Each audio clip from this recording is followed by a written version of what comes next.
Salut, je m'appelle Nelson et vous regardez Micro Libre. Aujourd'hui, nous allons parler d'un film sur Netflix inspiré d'une histoire vraie qui s'intitule en français Élise surgit de l'ombre, en anglais intitulé Élise Shadow of a Woman.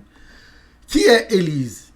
Élise vient d'un milieu modeste au Brésil et connaît une enfance très difficile. Son père abandonne progressivement la famille et sa mère finit elle aussi par être absente de sa vie.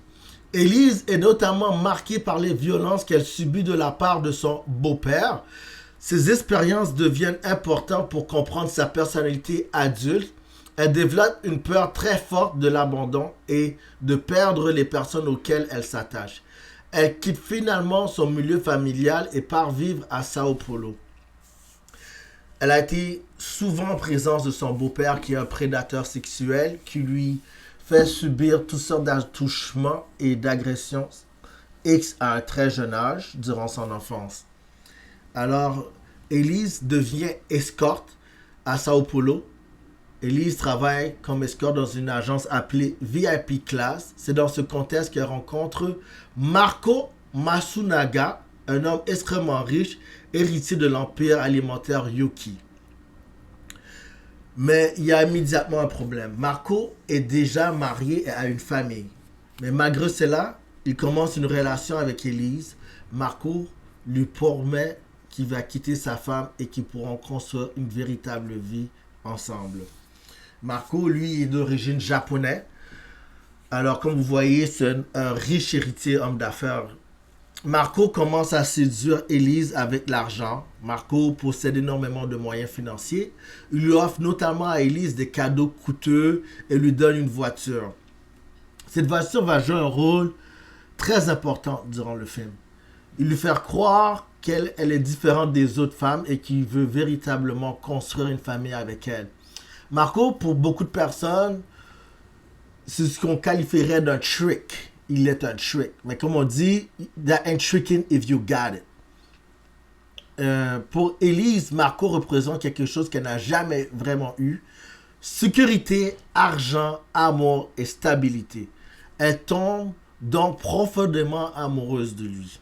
Alors, quand vous voyez comme un homme qui a tous ses moyens, c'est sûr, lorsqu'il courtoise une fille comme Élise, c'est sûr qu'elle lui met sur un piédestal.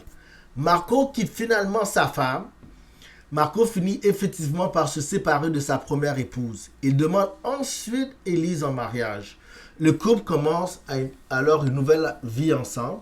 De l'extérieur, tout me semble parfait. Argent, belle maison, mariage de luxe, voyage, projet de famille. Mais le film montre progressivement que les problèmes ne disparaissent pas avec le mariage. Alors, tu vois vraiment que un homme comme Marco, pour ce genre de femmes dans ce milieu, sont vraiment... Tu ne peux pas rêver mieux. Alors, c'est sûr, le cas de Marco, tu vois qu'il est en position d'avantage, alors plus que celui qui est en demande. Il y en a des hommes comme Marco, il n'y en a pas beaucoup. Ça ne court pas les rues, surtout quand tu vois la position inférieure à quelques Élise est de mise.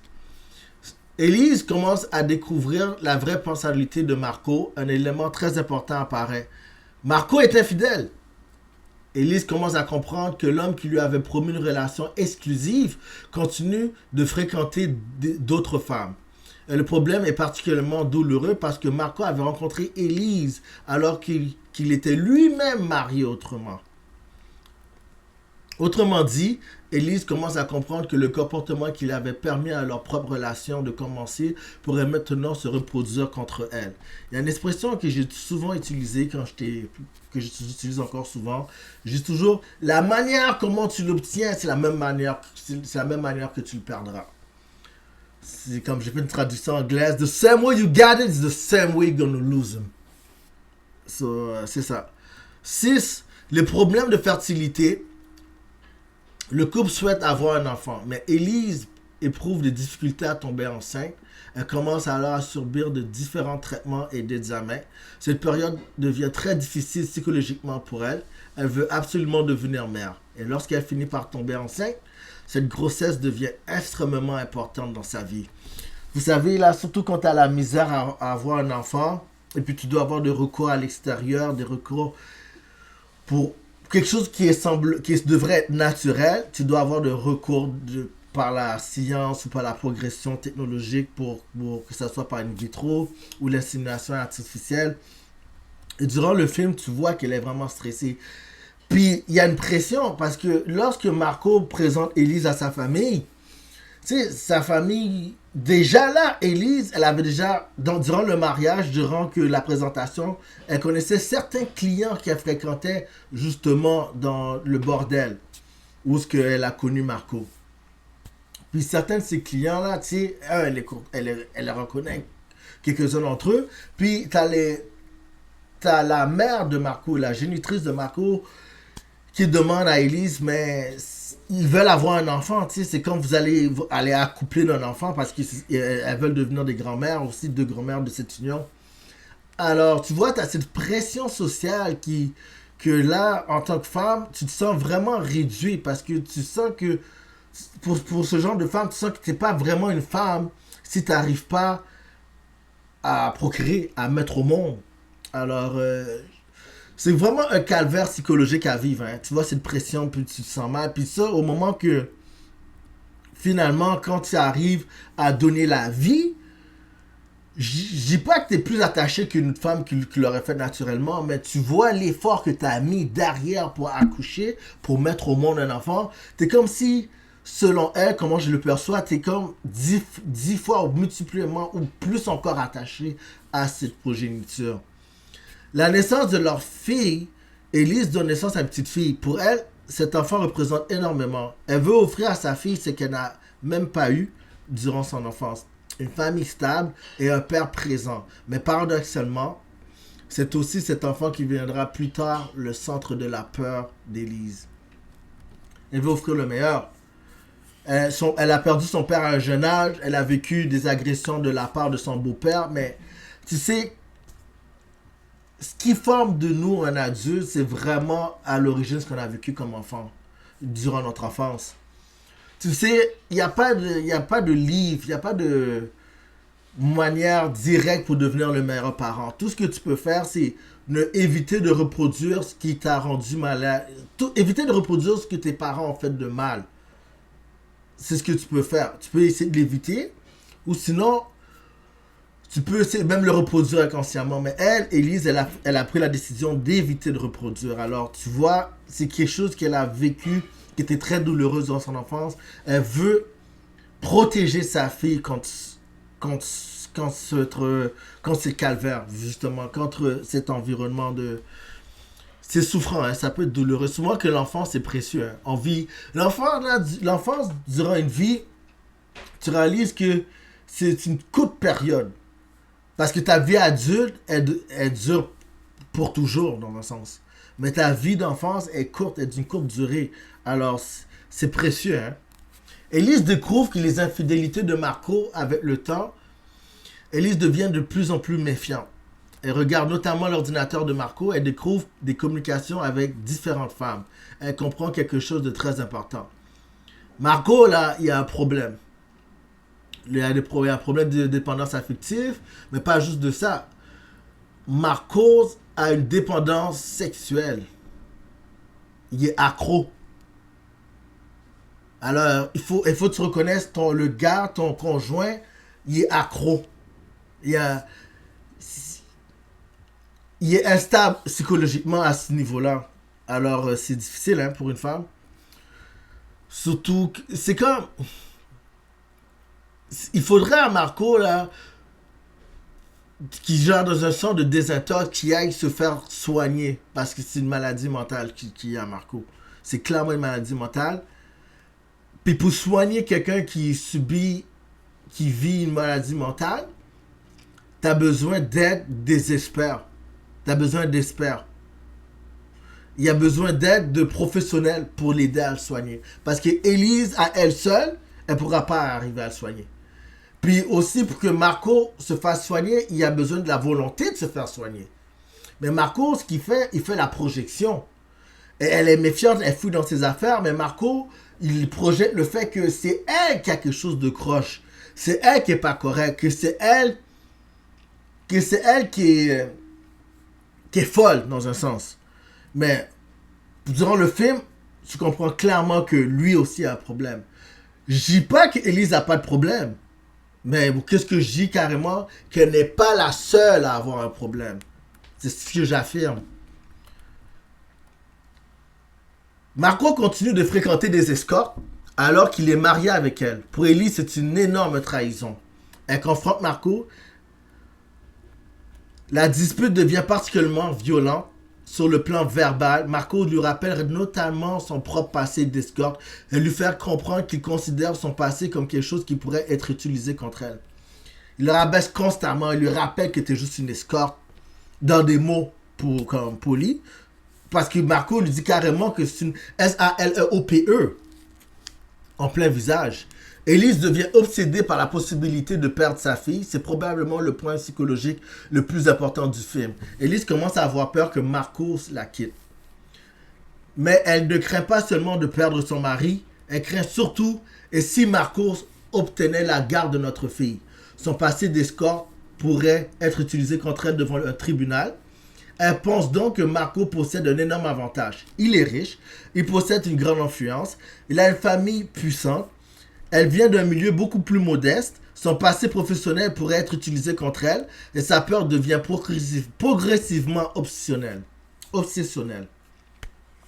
C'est dommage que Élise n'a pas compris ça. Genre, je sais pas comment ça se fait au Brésil, alors je dirais juste, par la manière comment c'est fait au Québec, au Canada, le juge là va jamais t'interdire de voir ta fille. Peu importe le passé, comme dans sa condition, comme qu'elle était une escorte, le juge, la cour, là, ce que je peux vous garantir, la cour ne privera jamais à Élise de voir sa fille. Qu'est-ce qu'il pourrait lui faire? Au pire, ça serait des visites surveillées jusqu'à ce qu'elle se reprenne en main. Mais jamais que la cour, en tout cas au Québec, mais surtout, je suis pas mal sûr au Brésil, ça serait pareil, qu'ils vont priver Élise de voir sa fille qu'à cause que c'est une escorte. Je suis sûr, je peux mettre ma main au feu. Que je suis persuadé, ça serait pas le cas. Au pire, ça serait des visites surveillées, comme je le répète. Au pire, ça serait surveillé, mais pas complètement interdit, impossible. Parce qu'elle est quand même la génitrice de sa fille. Puis surtout, les conditions, comment elle a mis cet enfant au monde.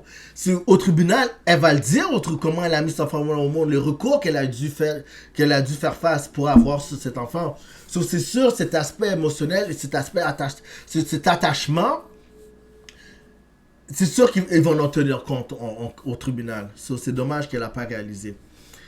Élise découvre une nouvelle trahison. Elle trouve encore des preuves que Marcos fréquente une autre femme. Est-ce qu'il la détruit psychologiquement? Est-ce qu'il découvre que Marcos répète avec cette femme les mêmes promesses qu'il lui avait faites lorsqu'ils étaient rencontrés? Autrement dit, Marcos lui avait fait croire qu'elle était spéciale. Mais Élise découvre qu'il tient pratiquement le même discours à d'autres femmes et réalise qu'elle n'est peut-être pas l'exception qu'elle croyait être. Il fait la même affaire. Surtout, il lui achète le même modèle de voiture à cette femme. C'est fou, là. La trahison devient explosive. Élise engage même un détective privé afin de vérifier les infidélités de Marcos. Elle obtient ainsi davantage d'informations sur ses relations. Pendant ce temps, son mariage se détériore. Marcos devient de plus en plus distant. Élise devient de plus en plus méfiante.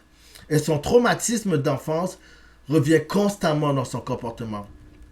C'est ce qu'elle a vécu avec son beau-père, là. Ah, son beau-père, là, c'est une ordure. Et surtout, lorsqu'elle voit, genre... Tu sais, vu que Marco s'est séparé de son ex-femme pour elle, elle se dit c'est une question de temps que Marco se sépare de elle pour la prochaine femme. Parce qu'il répète les mêmes comportements. Mais en même temps, il ne faut pas oublier que Marco, il paye pour tout. C'est un pourvoyeur. Il paye pour tout. Il la paye une nanny, il lui paye des voitures, il la gâte. En même temps, il la gâte, man. Il lui donne même du cash. Il lui dit, c'est du cash que tu veux, tiens, prends le cash. Il lui donne de l'argent. Elle peut faire ce qu'elle veut. Elle a les moyens financiers. Elle a les moyens financiers pour être indépendante. Je comprends pas. C'est pas comme si que le gars, il la surveillait. C'est pas comme si que le gars la contrôlait. Non, le gars, il la contrôle pas dans un sens. Parce que le gars, Le gars est instable, le gars a un tort psychologique, le gars aime trop les femmes, il est accro à la copulation avec d'autres femmes. Alors, il lui accorde une certaine liberté. Mais Élise est plutôt stickée à surveiller sa vie. Mais le gars, je vous dis, comme, ce gars, le film là, t'es comme, elle a tout ce qu'elle veut, honnêtement. Elle a une belle maison, la demeure où ils habitent, elle est énorme. C'est une belle maison, elle a les voitures, elle a la nounou, il y a toujours du monde autour d'elle. Elle est jamais seule. Et en plus, Marco a une sœur. La sœur de Marcos est souvent en présence avec Élise. Et comme, tu sais, la sœur de Marcos porte souvent compagnie avec Élise. Ils se créent un lien d'attachement. Puis elle a beaucoup d'empathie envers Élise. Comme, tu sais, si tu veux, on peut se parler. Si tu as besoin de jaser, je suis là pour toi. Tu sais, elle comprend la situation d'Élise. So, Élise est pas seule. Elle n'est pas comme isolée, seule avec tous les moyens. Non, elle est pas isolée, genre. Elle peut faire ce qu'elle veut. C'est là, le fameux 19 mai 2012. Nous arrivons finalement au jour du meurtre. C'est ici que le film rejoint la scène que l'on voit pratiquement au début. Élise apprend que Marcos pourrait chercher à obtenir la garde de leur fille. Pour elle, c'est insupportable. Elle pense qu'elle pourrait perdre son enfant. Ouais. Parce que, comme pour toutes ces raisons. Puis c'est là le 12 mai, man, c'est là qu'elle commet, le 19 mai, pardon, le 19 mai 2012, elle commet l'irréparable. Elle commet genre, même moi, quand j'ai vu qu'est-ce que je m'apprête à vous dire, je suis certain que Satan lui-même était impressionné. Parce que j'ai jamais vu quelque chose d'aussi atroce depuis très longtemps, man. La confrontation finale. Marcos rentre à l'appartement. Élise le confronte. La discussion dégénère. Les deux se disputent violemment. Marcos lui parle de son passé et la situation devient extrêmement tendue. Dans la version racontée par Élise, Marcos la frappe et la confrontation devient physique. Élise va alors chercher une arme. Pourquoi ils ont cette arme? Parce que durant la phase de séduction, Marcos emmenait souvent Élise avec d'autres de ses amis aller à la chasse. Et ils allaient souvent chasser ensemble. So, c'est pour ça c'est pas rare qu'ils avaient des armes dans la maison. Puis ils avaient même la tête d'un chevreuil que Élise avait tué elle-même, qu'elle avait accroché au salon. On voyait même la tête du chevreuil. Genre, c'est vraiment beau, genre. Elle était fière de ce qu'elle avait fait. So, les armes, où est-ce que je veux en venir, en résumé, c'est que les armes, c'est pas quelque chose d'inconnu pour elle. Elle sait c'est quoi les armes, elle sait comment s'en servir. Alors, c'est vraiment preuve attention, elle sait comment se servir d'une arme. Alors, qu'est-ce qui se passe durant la confrontation? Élise tire sur Marco. Élise revient avec une arme. La dispute continue. Et soudain, Élise tire à bout portant sur Marco. Marco est atteint à la tête et meurt directement. C'est le moment où la relation toxique se transforme définitivement en tragédie criminelle. Et c'est là que tout bascule. Elle aurait pu appeler immédiatement la police. Elle aurait pu appeler les secours. Mais elle ne le fait pas. Au contraire, elle décide de disséminer le crime. J'en reviens pas à ce qu'elle a fait, man. Tu sais, parce que tu sais, le gars t'a giflé, right? Je sais pas s'il y a une affaire de légitime défense. C'est sûr que oui. Sa proportion a dégénéré. C'est sûr, la légitime défense n'aurait pas forcément marché parce que c'est pas à cause que je te donne une claque au visage que ça donne le droit de m'enlever la vie. Non. Il y a un rapport de force qui va être établi. C'est comme ça que ça se passe. Il y a un rapport de force. Tu ne dois pas utiliser une proportion dégénérée ou excessive par rapport au rapport de force qui a été émis, qui a initié la légitime défense. Je ne sais pas si je suis clair avec vous en ce moment.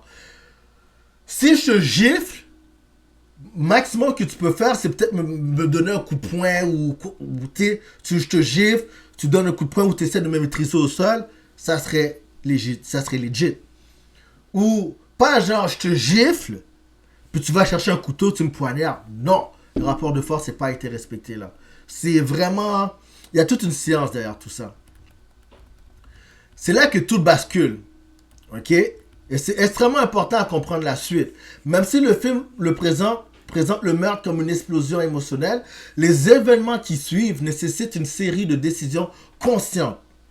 Alors, oui, peut-être sous l'émotion ou ce qu'elle prend l'arme, c'était involontaire. Le gars il la sème une gifle.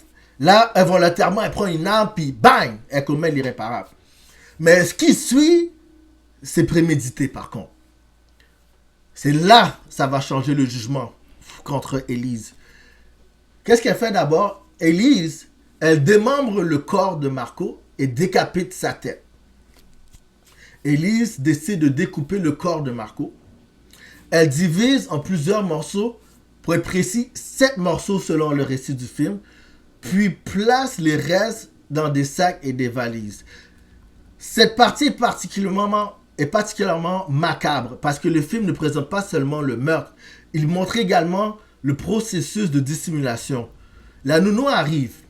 Un détail particulièrement troublant survient ensuite. La nounou arrive pour s'occuper de leur fille.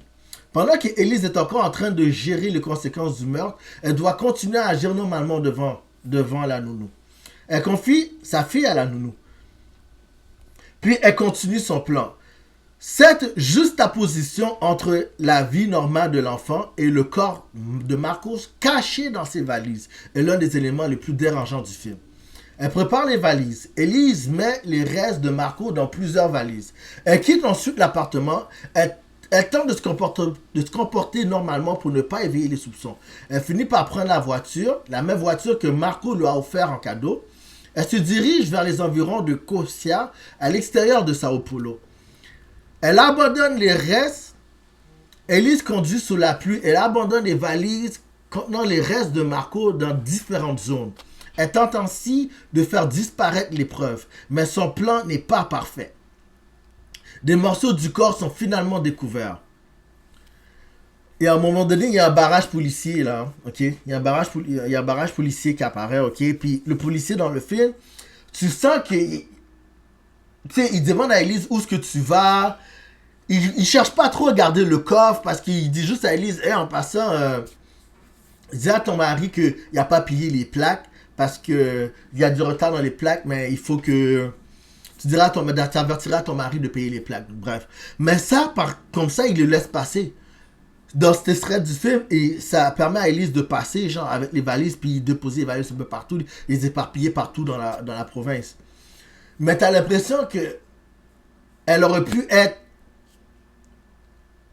se faire prendre à partir de cet instant, mais ça n'a pas été le cas, elle a été chanceuse. Bon, la famille de Marcos commence à s'inquiéter, Marcos ne donne plus signe de vie. Sa famille commence à poser des questions. Élise doit inventer une histoire pour expliquer sa disparition.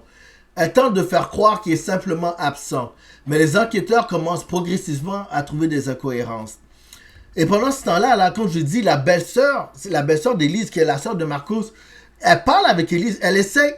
La sœur de Marcos essaie de rassurer Élise pour dire, t'inquiète, on va trouver. Il doit pas être parti bien loin. Inquiète-toi pas, on va retrouver ton mari. Wow. Les enquêteurs commencent à soupçonner Élise. Les preuves commencent à s'accumuler. Les restes retrouvés permettent d'identifier Marcos. Les policiers s'intéressent alors à son entourage. Puis, ils commencent à examiner l'appartement du couple et les contradictions dans les récits d'Élise deviennent de plus en plus importantes. Les images de surveillance jouent également un rôle dans l'affaire et permettent notamment de voir Élise avec les valises. Comme Élise, là, elle envoie un message, ok? Elle envoie un message à la famille de Marco en se faisant passer par Marco via Internet. Via Internet. Puis elle dit, oh, je suis parti. Bref, le message était comme, je suis parti, veuillez pas essayer de me rejoindre, je veux changer de vie, comme s'il partait à l'exil. Mais ce que Élise ne savait pas, c'est que dans ce temps-là, les policiers pouvaient retracer d'où le message a été envoyé par les adresses IP. C'est qu'un membre de la famille qui apprend à Élise que oui, ils peuvent retrouver le courriel de Marco, il pourrait être retrouvé par les adresses IP. Elle panique, elle savait pas que le policier pouvait faire ça. Et elle n'a jamais entendu parler des histoires des adresses IP. Faut pas oublier, là, Élise n'a pas été longtemps à l'école. C'est une ancienne escorte. Je dis pas à cause que tu es une escorte, ça veut dire que tu n'es pas allé à l'école. Dans son cas, elle venait d'une famille modeste. Elle n'a pas été longtemps dans les bancs d'école. Sur les adresses IP, tout ça, c'est nouveau pour elle. Là, en plus, dans les caméras, ok, elle finit par craquer parce que Les policiers regardent les caméras et posent à Elise, ben, on te voit quitter ton appartement par les ascenseurs parce qu'elle a un bel appart. Tu quittes des appartements avec des valises, mais on te voit rentrer sans les valises. Parce qu'elle demande qu'est-ce qu'il y avait dans les valises. Elle dit, oh, il fallait que je fasse des livraisons à quelqu'un. Là, tu rentres sans les valises. Ouais, elle dit oui, mais parce que j'ai fait les livraisons à quelqu'un. La personne a eu la marchandise. Qu'est-ce qu'il y avait dans les valises? Oh, je sais pas. Ah, je sais pas, j'en peux plus ce qu'il y avait dans les valises. Après, elle dit, mais les personnes avec qui tu as vendu les valises, on peut-tu les parler à ces gens-là? Elle dit, ben, elle ment. Sur elle craque, elle finit par, elle peut pas, parce qu'il y a personne. Les valises, elle est allée cacher les valises, elle ne donnait pas à personne, là. Elle finit par craquer, interrogée par la police. Elise tente d'abord de maintenir son histoire. Mais les enquêteurs confrontent son récit aux éléments matériels. Elle finit par s'effondrer. Elle explique que Marcos lui avait promis de changer et finalement, elle reconnaît d'avoir tué son mari. Elle est arrêtée. Après ses aveux, Elise est arrêtée. L'affaire devient immédiatement l'une des plus médiatisées du Brésil. Le procès. Le film condense fortement cette partie par rapport à la véritable affaire. Elise est finalement reconnue coupable. Dans la réalité, elle est condamnée pour le meurtre de Marco, pour la dissimulation de son corps. Sa peine initiale sera réduite. Le film indique également que les jurys ont considéré que Marco n'avait pas été en mesure de se défendre au moment du tir. Pour le jury, c'était une exécution. À la fin du film, elle devient beaucoup plus émotionnelle. Elise pense sans cesse à sa fille. Elle lui écrit une lettre. C'est essentiellement son dernier message à l'enfant qu'elle voulait tellement protéger. C'est extrêmement ironique. Elise disait avoir peur de perdre sa fille, mais en tuant son père, et en étant condamnée à la prison, elle finit précisément par être séparée d'elle. Alors Elise n'a plus le droit d'être entrée en contact avec sa fille aujourd'hui. C'est dommage parce que moi personnellement j'ai aucune compatie, j'ai aucune compatie pour Elise. Pourquoi? Parce que en sachant très bien, tu sais, je peux comprendre, elle était une personne en détresse, elle n'avait pas les moyens, mais je crois que avec toutes les ressources que Marcos lui a laissées à sa disposition, elle aurait pu limiter les dégâts selon moi. Le gars te donne tout l'argent du monde. Qu'est-ce qui t'empêche, ok, de t'améliorer toi-même? Dans le sens que, ok, oui, peut-être les études, c'était pas ton fort. J'ai pas dans le sens de retourner à l'école, de découvrir une carrière, d'apprendre une carrière, d'apprendre un métier. T'aurais pu le faire, là. En plus, t'as une nounou, il y a quelqu'un qui cuisine pour toi. T'as plein de monde qui t'aide. Tu sais, même ce que t'aurais pu faire, ce qu'elle aurait pu faire, c'est s'ouvrir une entreprise personnelle. Tu sais, au Brésil, là, justement, les business de cheveux, les business de ongles, de manicure, pédicure, toutes les business esthétiques au Brésil, c'est très populaire. Elle a pu s'en ouvrir un. Surtout que tu as les ressources pour. Tu as l'argent pour. Elle a pu s'occuper. Elle avait du temps libre pour s'améliorer elle-même. Si c'est vraiment protéger ta fille que tu voulais faire, là, je dis pas forcément de rester dans un mariage où tu es malheureuse. Mais profite de ces ressources-là. Embellis-toi, essaie de. Selon moi, ce qu'elle aurait fait, genre ce que je l'aurais conseillé en tant qu'ami si je serais elle, je dis, regarde, trouve-toi une entreprise ou trouve-toi un job, crée-toi une manière où ce que tu peux avoir l'argent. Ou mettre l'argent de côté, investis dans les finances, trouve de quoi, t'as plein de temps libre. Trouve un comptable, parle à quelqu'un, un avocat, trouve quelque chose pour t'enrichir. Et en ayant les moyens pour avoir l'argent de ton côté, je suis certain que ça aurait peut-être changé comment Marco l'aurait perçu. Parce que Marco la voit vraiment comme une abrutie, une bonne à rien. Mais si tu aurais démontré certains efforts pour dire, ah, mais finalement, ma femme n'est pas si démunie que ça, là. Elle a une tête sur les épaules. Elle aurait pu le faire. Moi, je la pardonne pas, honnêtement. Bref, c'est pas moi qui. Je la cautionne pas, honnêtement. Ce que je veux dire, c'est. J'approuve vraiment pas ce qu'elle a fait. Elle aurait pu, si vraiment c'est pour sa fille qu'elle a mis peine et misère pour la mettre au monde, elle aurait pu trouver d'autres méthodes de séparation pour l'après-séparation ou pour le divorce plutôt que d'assassiner son mari, à bout portant en plus. Alors ça, c'est mon opinion selon moi, sincèrement. C'est que Marcos, c'était pas un ange. Marcos, c'était vraiment pas un bon gars. C'était vraiment pas... Le gars avait des problèmes. Il avait clairement des problèmes. Mais dans mon cas, si je dirais c'est qui le pire des deux, c'est pas Marco, c'est Élise. Parce que tu as retiré Marco de la vie de sa fille pour toujours et tu t'es indirectement aussi retiré de la vie de ta fille pour toujours également. C'est comme, t'as rien fait de sérieux. Elle a vraiment rien fait de... Selon moi, surtout en tant que mère, c'est c'est pas raisonnable du tout. Surtout comment t'as pris tous les moyens que t'as dû prendre pour la mettre au monde. Si t'aimais vraiment ta fille comme tu le disais, comme tu le prétendais, t'aurais fait d'autres démarches que assassiner son père pour l'avoir avec toi. Même si t'avais pas les moyens, tu t'aurais pris en main. Je comprends parce que le gars paye tout pour toi. Je comprends tout à fait les gars comme Marco, ça court pas les rues. Je comprends tout à fait, je le reconnais. Puis c'est sûr que si Marco prend le divorce, mais Élise, qu'est-ce qu'elle doit faire? Ça aurait été difficile pour elle de quitter la grosse maison, la belle voiture, le luxe, la nounou, pour aller dans un petit, je sais pas moi, dans un petit 3-4,5, genre, pour venir aux besoins de sa fille.